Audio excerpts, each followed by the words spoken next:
I hope you're all having a beautiful Friday, and come join me for an old school, old-fashioned SBD sesh. If you guys recall, this was how I used to do my old school vlogs.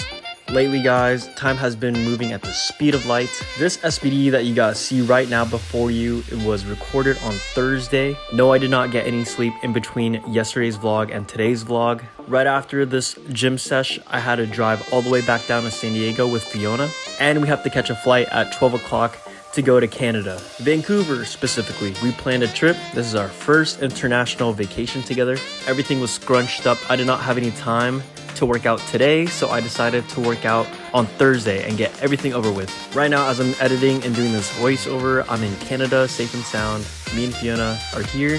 I just introduced Fiona to my side of the family, and they absolutely adore her. Funny enough, on our way here, we did ran into some trouble. Our gate changed 3 times. In the San Diego International Airport, our gate originally was gate 49, it went to gate 51, and now the final one was gate 50 for our flight. Also, it was Fiona's first time flying in a very long time, and she was absolutely scared out of her mind.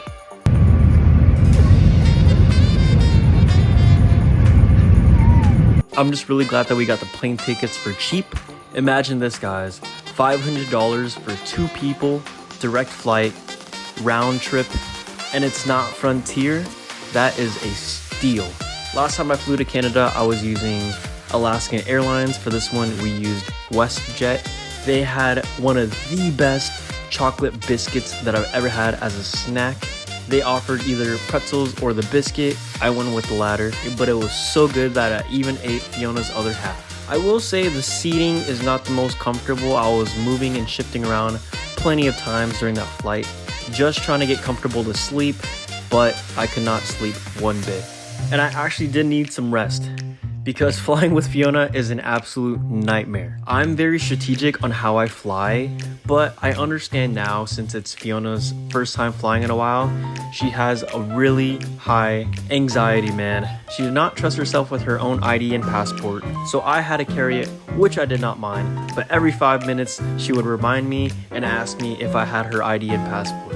But I'm just really glad that we got here, safe and sound. We do have a lot of plans and a packed itinerary now that we're here with my family, but genuinely, I really want to watch Superman for the second time. I know. I think I'm just an avid moviegoer. I think I just really love Superman just that much. I posted my initial review on my Instagram story. I've had a couple people DM me saying that it was the best movie that they've seen as well. I'm gonna give my 2-piece in depth on why I did not give it a perfect score. As a content creator and a content consumer, I watched Angry Joe's take on it, his spoiler and non-spoiler review.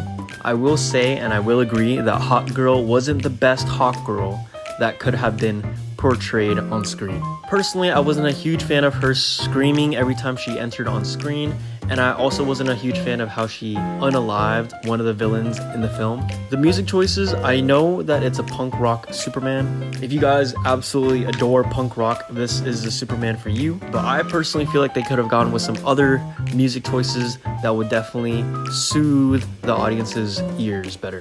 I love the characters in the Superman film. I feel like they introduced a little bit too many new characters, but I did enjoy Element Man, if that's his name, the one with the sun. But then again guys, I wasn't a fan of the lake or the ocean that was headed towards the black hole.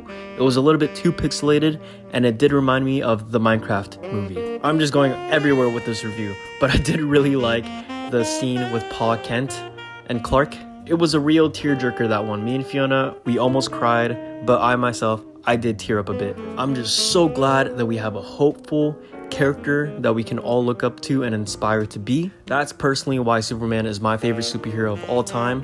Him and alongside with Captain America are my favorite. Me and Fiona, we watched it once. We want to watch it again. Maybe I'll watch it with some cousins. We'll see. But I did score it a 9 out of 10. A near flawless film. But I'm also kind of excited, but I'm also kind of scared of how Fantastic Four is gonna be in the box office. I'm not an avid fan. I am an okay-ish fan. I have seen the 2007 version. That's what I grew up on personally. but I am interested to see how this new iteration of Fantastic Four is going to be, and I will watch it on opening day. Hey everyone, this is Fiona. I haven't spoken to you guys in a while, but I hope everyone is doing great. So way back, I would do some of JC's voiceovers. So now doing it again after a while is kind of awkward for me, but right now he is currently doing his leg extension sets. And I don't know if it's just me, but I prefer leg extensions over leg curls any day. I just want to express my gratitude to each and one of you guys here that's been subscribing to him, liking his videos, commenting. It really means a lot, not just for him but also for me. He's worked so hard every day to make content and edit, and yeah, I'm proud of you, lovely. I hope you guys have a great day. Bye everyone.